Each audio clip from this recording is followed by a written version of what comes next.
My name is Greg Hintermeister, and this is Jeremy Caine. Hi there. We recently wrote an article called How to Become an AI Plus Enterprise. And we thought it'd be fun to throw it into NoteBookLM, listen to it, and then talk about what we thought. And more importantly, I'd like to ask you, as you think through this and hear it, would you do this in your business, in your enterprise, to have AI create content based on your creative team? So let's take a listen, and then we'll talk. Hey everyone, ready to dive into some AI?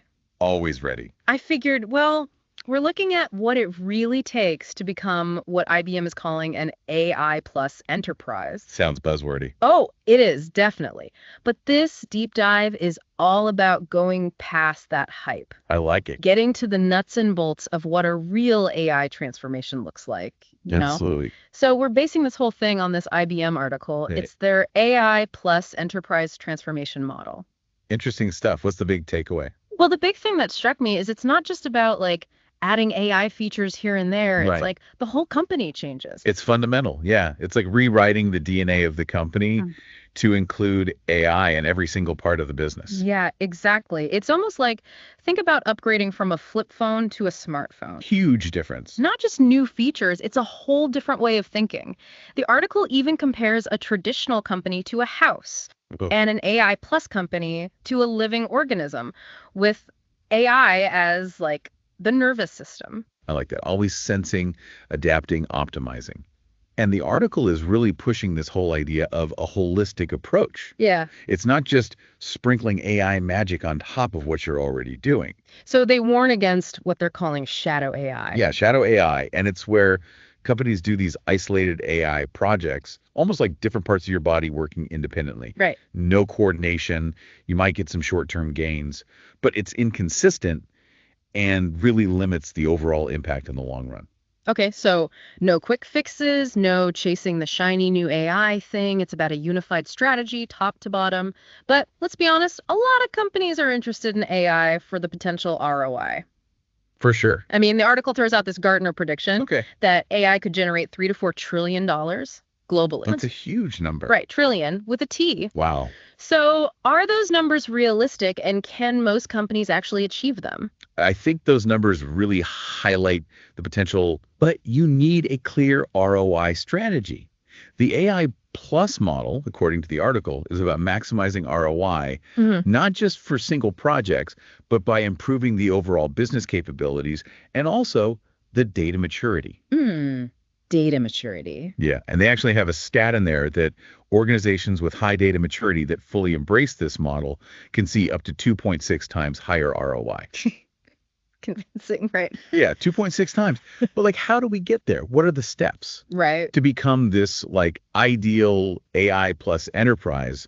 They have these 7 pillars of transformation, right? Yes. It seems like a lot to take in. Where do you even start?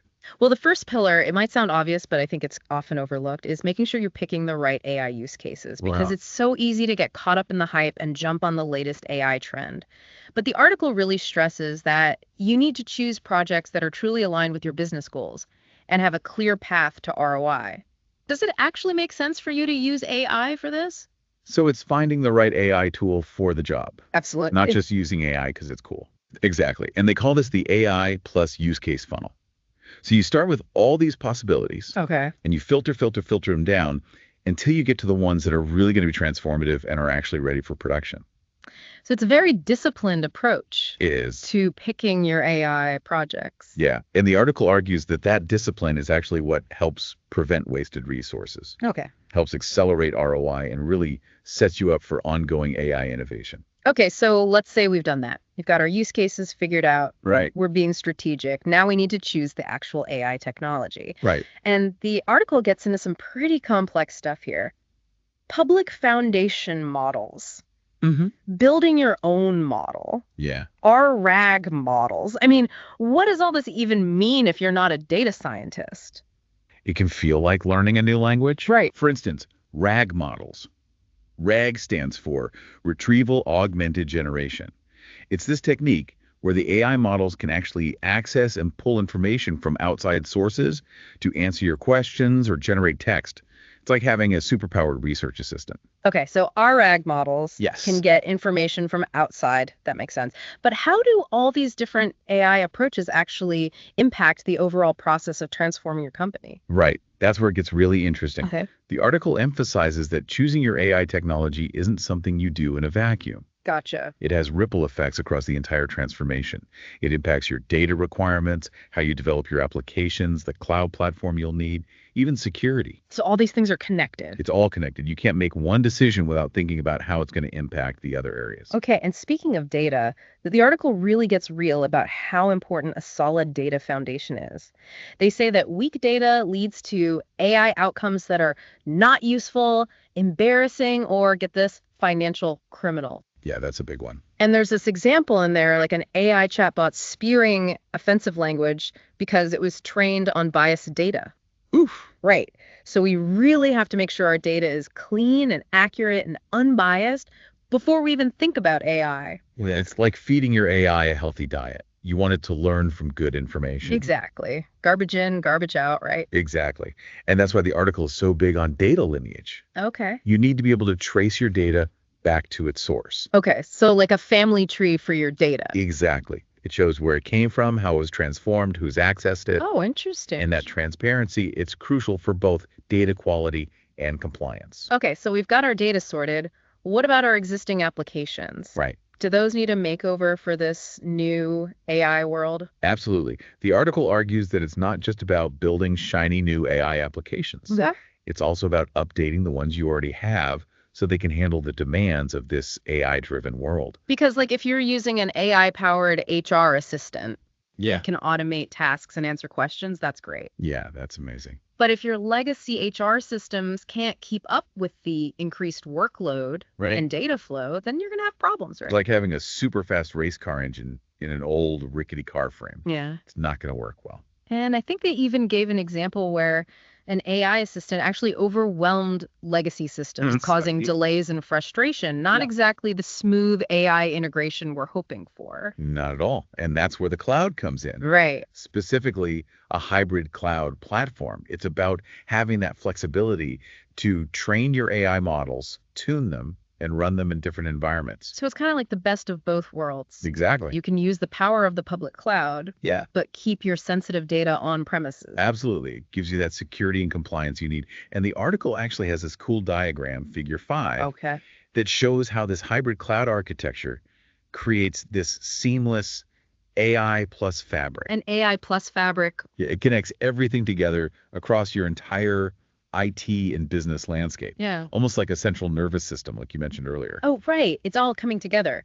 So this isn't a one-time project. No. Building an AI plus enterprise, it's this ongoing process. Yeah, continuous improvement. Makes sense. Just like any complex system, right? Yeah. You've got to keep monitoring, adjusting, optimizing. Absolutely. It's about making sure everything is running smoothly and efficiently. Right. And they actually talk about some tools that can help automate this process. Right, like Terraform and Ansible. Okay, now those sound familiar, but remind me. They're like a self-driving car for your AI infrastructure. Okay. They can automatically update and manage your AI systems so you don't have to constantly be tinkering with every little component. Wow.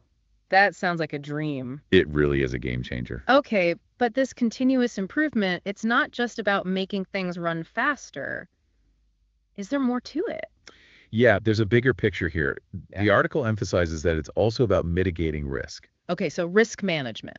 especially with generative AI. Okay, risk management with generative AI. It talks about using automated pipelines to scan for vulnerabilities and enforce security policies. You want to make sure that everything is secure and compliant. So it's optimizing performance, Yes. but also making sure that only the AI that's been vetted and approved can go live. Exactly. And that's critical as AI becomes more powerful and more integrated into our systems. You can't just set it and forget it. Okay, now this is where it gets exciting. Okay, tell me. When the AI plus enterprise is up and running, AI can actually be used to solve IT problems. Now that's what I'm talking about. Right, making everyone's lives easier, boosting productivity. What kind of IT problems are we talking about? Well, imagine you have an AI-powered assistant Okay. that can automatically scale your cloud resources up or down depending on demand, So things are always running smoothly. always running smoothly. Yeah. Or you have AI systems that can predict and prevent system failures before they even happen. So less downtime. Way less downtime. It's about keeping your business operations running smoothly. Okay, so AI becomes a helper to IT, not a replacement. Exactly. AI can be a powerful ally for IT professionals. But the article emphasizes that technology is only part of the picture. Right. You also need a cultural shift within the organization. Oh, the human element. Yeah, you need to create an environment where people embrace AI, Okay. where they see it as a tool to enhance their work. Right, and they're not afraid of it. Exactly. And they're encouraged to experiment and innovate with AI. But how do you foster that kind of culture? Is it just training or is there more to it? It's more than just training. It's about creating a culture of continuous learning, Okay. where people feel comfortable experimenting with AI and sharing their ideas. Yeah. It's about moving away from that fear that AI will replace jobs, Right. towards a mindset where humans and AI work together for better outcomes. Okay, so we need to move away from this humans versus machines narrative. Absolutely. It's about collaboration, not competition. But with all this talk about AI, we can't ignore the big one, security and governance. Right. How do we make sure all this AI power is used responsibly and ethically? That's the key question. Maybe we should take a breath and pick up there next time. Yeah, we've covered a lot. It's important to really process all of this and think about what it means for your own organization. Great point. So until next time, keep those AI wheels turning. We'll be back to talk about security and governance in the AI Plus enterprise. Looking forward to it. Okay, so we were getting into some pretty crucial stuff before the break. We were. Really want to dig deeper into these security and governance things. Absolutely. I mean, it's exciting to talk about all this AI transforming businesses, boosting productivity. Yeah. But got to make sure we're doing it responsibly, right? Couldn't agree more. And the IBM article we're talking about really stresses that, Okay, good. especially with this powerful generative AI that's popping up everywhere. You need a really secure and governed environment to deploy it. No cutting corners. So what are the specific risks? Right. Is it just about protecting data from hackers? Or is there more? It's definitely more than just data security, Okay. though that is critical, obviously. The article talks about this multi-layered approach to security and governance when it comes to AI. Multi-layered. Okay. Yeah, and it starts with understanding how your AI models actually work. Like, can you explain it? Transparency is key. Okay, so transparency first. Yes, absolutely. And Yeah. then you add on things like monitoring and governance, risk, and compliance controls Got it. across your whole hybrid cloud environment. So it's not just securing the AI itself, it's the whole ecosystem around it. Exactly. That makes sense, but it sounds like a lot, It is. especially with all these new AI regulations popping up. Like the article mentions NIST AI Risk Management Framework, the EU's Artificial Intelligence Act, ISO standards. It's a lot to keep up with. It is. The regulatory landscape is changing so quickly, but the core principles are pretty consistent. Okay, that's good. Fairness, transparency, accountability, and privacy. These frameworks, they're really guidelines for responsible AI, and they can be really helpful for businesses. So more guidance than red tape. Yeah, exactly. They help you navigate all this complexity, mitigate the risks. Okay, but even with the best intentions, it seems like there's always a chance of unintended consequences, Always. especially with powerful tech. For sure. That's where the human element is so important. Okay. You need people who are trained, who can spot those potential problems and address them. It can't just be AI running on autopilot. Right. So humans are still in the loop. Absolutely. You need that oversight, that intervention when it's needed to course correct. So becoming an AI plus enterprise, it's a journey, not a destination. Well said.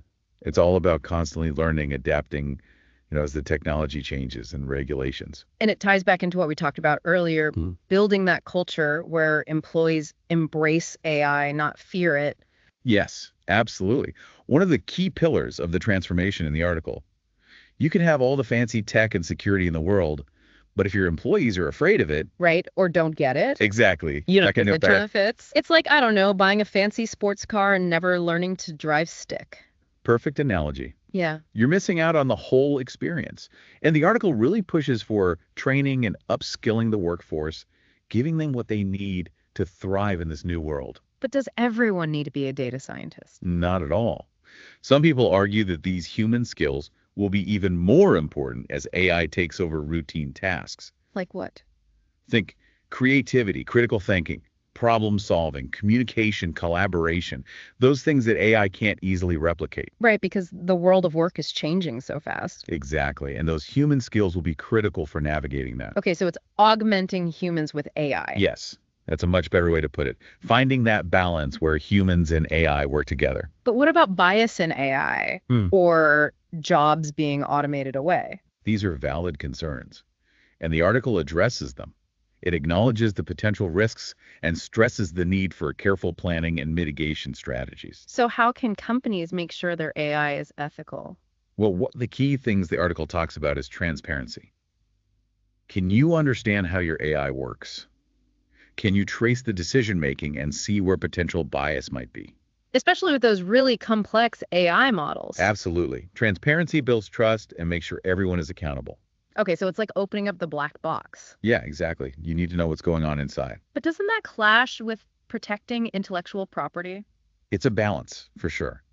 The article suggests finding ways to be more open without giving away all your secrets. Okay, so maybe sharing info about the data used to train the AI or the ethical principles they're using. Exactly. It's about finding that sweet spot, getting those benefits, but guarding against the potential harm. This is a conversation that's going to keep going. Oh, absolutely. AI is constantly evolving, and so is our understanding of its impact on society. Well said.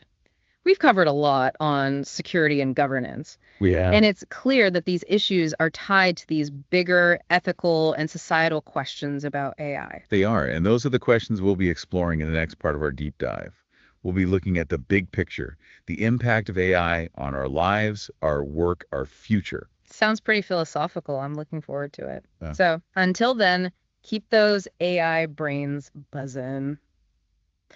Welcome back, everyone. I feel like we've really unpacked a lot about becoming an AI plus enterprise. We have. We talked about picking AI projects, that data foundation, even all that security and governance stuff. It's a lot to cover. It really is a whole transformation across the business. So now I kind of want to get to the big question. The big picture. Yeah, the ethical, societal stuff. Right, the things every business should be thinking about as AI gets more and more powerful. So where do we even start with that? I keep thinking about this phrase from the IBM article, responsible AI development. Yeah, that stuck with me too. It's not just about making AI that's, technically amazing. It has to be ethical, fair, aligned with, human values. Okay, but that's easy to say, right? It's Build ethical AI. But how do you actually do it? What are the concrete steps? I think transparency is a huge EE one. Okay, we talked about that a little with security, but how does it apply here? Well, can you explain how your AI works? Can Yeah. you trace its decisions, see if there's bias? Especially with those complicated algorithms, even the people who made it might not know how it's getting its answers. Exactly. Those black box models. Transparency helps build trust. Right, with the public, but also inside the company. And it means you can hold people accountable. If something goes wrong, you can figure out where the problem was. Okay, so transparency, lifting the veil. But there's got to be more, right? Especially when we think about AI's impact on jobs. Are the robots going to take over everything? That's the question, isn't it? And the article does say AI is going to change the job market for sure. Some jobs will be automated, yeah. Other jobs, they'll just change, need new skills. So the focus has to be on adapting, retraining people. It's more complex than just robots versus humans. Way more nuanced. And the article really emphasizes what it calls human skills. Okay, give me some examples. Think creativity, critical thinking, empathy, problem solving. Those things AI can't really do well yet. Right, they even call it a shift from STEM to STEAM, adding in the arts. Yeah, that A is important. We need both the technical skills and these very human ones. So because it's about humans and AI working together, each bringing something to the table. That's it. Collaboration, not just competition. But even with good intentions, AI can still be misused, right? Yeah, how do we make sure it's a force for good, not harm? That's where we come back to ethical frameworks and this whole idea of responsible AI development. We've got to watch out for bias, for unintended consequences, and people using AI for bad stuff on purpose. So it's got to be designed to make the world better, not just make things worse.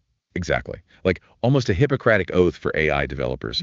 First, do no harm. Okay, I love that. But how do you actually make that happen? Asking the right questions is a start. What are the potential benefits and de-risks of your AI? Okay. How do you stop bad side effects? Mm-hmm. Is the data you're using ethical? Right. Are the decisions your AI is making ethical? You got to have these conversations, get different people's views. So being proactive, not just waiting for something to go wrong and then fixing it. Exactly. Baking ethics into every single step of making AI from the beginning to the end. And that's got to go beyond just one company, right? Definitely. It's whole industries working together, talking to policymakers, to the public, figuring out guidelines, rules, so AI is used the right way and it benefits all of us. Man, this has been eye-opening. But this is just the start, right? Just scratching the surface. There's so much more to discover, more to learn as AI keeps advancing. The AI revolution is still pretty young. It is full of possibilities, both good and challenging. It's up to all of us, businesses, people, everyone, to make sure AI is a force for good. So to our listeners, as you're figuring out this whole AI world, keep asking those tough questions. Don't just assume things. Think critically. Keep learning. The future of AI, it's in all our hands. And to leave you with one last thought from the article. As AI keeps changing, what new ethical and societal stuff should businesses be thinking about right now? That's something to really think about as we move forward in this incredible time. Thanks for joining us on this deep dive. We'll catch you next time for another look into the world of technology and what it all means. Woo! Wow. That was interesting. Wow. So I'm. There's a lot to talk about. Yeah. I'll start. Yeah, go on. I busted a gut when the first 5 seconds he says, "Well, that sounds buzzy." Fuzzy? Yeah. But it was high quality. Yeah. In its overall impressions, it got a lot of things right. It added analogies that, while they were not in the article, you could argue that they were still mostly on point. Yeah, I think in the round, it didn't say anything we wouldn't think or have a view on. In the beginning, it was things that we had said in the article. Yes. And then later it was saying things that weren't in the article, but it was saying they were in the article. Yep. And then it was off on a riff towards the end. But the content it was telling us wasn't necessarily wrong. Right. You know, there were good points about ethics and transparency, but they hadn't been specifically come from the article. So, it was almost like they said. There's like three parts. There's like stuff it definitely got right, stuff that wasn't wrong, but they referenced it as if it came from the article, and then stuff that was, wise and intelligent, but not from the article. Yes, and it I mean, some of me felt like it was okay. You have to make it 20 minutes, and it's like a human to say, yeah, dang, I kind of talked about everything for 10 minutes, and then they're just pulling in content and maybe riffing more, and it got a little more meandery. That's a good point. It was the original prompt maybe a 20-minute podcast, or it was just drop it in and poof. Right. Shout out to NoteBookLM, and there's even more updates where you can like interrupt it and have a on the fly conversation with the podcasters. But fascinating. I mean, like I said, I don't think the content, things it said was nothing we wouldn't agree with. But it certainly got repetitive. Transparency, ethics, critical thinking, force for good. They all came around 2 or 3 times. Yeah. I think what's super interesting is, what if this was a podcast generation or audio generation of some important piece of information in your company? Not just a blog article, but let's say it's a financial report, or it's the HR policy, or it's the HR policy. How in depth is one of those? All your corporate instructions and what have you. If it starts riffing on those, then the listener's going to get You gotta be careful Yeah, what the because you could listeners say, think they well, get. Sally and Joe said I could, treat my ethical thoughts with some weird analogy about a river and a crocodile. I didn't get it, so I just did it. Yeah, I could see that. Yeah, That's funny. and there's that race car again. Um, so part of the, I guess we both wrote the article, Yeah, and so it's our content. Of course, we know who we work for, so there's business conduct, and but our brains made this. We put it into this machine, and we all heard what it did, and I started to think about, yes, it's great, but would I add my own name to this? I mean, it's sourced from what we created, but first is like, as a creator, would yeah, I feel like it's proper to add my name to this? Like, if yeah, I have guitars in the background, I mean, they're helping me create something. mm. So it's a tool. So this is a tool, but this is different. This is like generating new things out of it. What do Yeah. you think about that? Strict answer to the question, would I put my name to it? No. The reason no is because you and I know a bit, and we think we do, about AI and what's going on in the industry. So, like I said, the content towards the end, although we didn't say it, it was generally correct. But what if you're not necessarily that knowledge worker, and you're tasked with preparing these things, and you don't necessarily know the subject matter?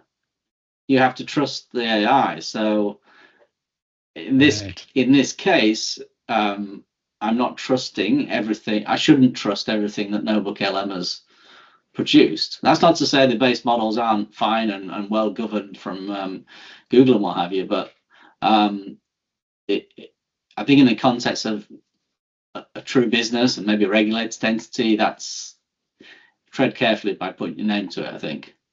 Yeah, and it may be inspired by or sourced from, because also on the other side, as a listener, now NoteBookLM, the voice is the same, but very quickly you could say, give me one of 1,000 voices so it sounds unique. But as a listener, I think you would want to know this is AI generated, inspired by, or derived from, generated from this source. And it could be very good that this is, maybe there's a, teach me like I'm 5, or, a 5th grade or whatever. Then a human could dial in the analogies to help understand complex things. Yeah, I mean, if you did different, I don't know, let's say you've got complicated processes that need explaining in your business, but you're brand new and you've been hired in as a junior, you might want the I'm new here version, which simplifies it, versus, I don't know, the chief risk officer who needs to get a bit more of a deep expertise in it. And so the killer question then, who owns the copyright on that material? Yeah, you're right. Yeah. So I actually haven't looked at it. And we're recording this about a week after DeepSeek, made its, implosion on the world, and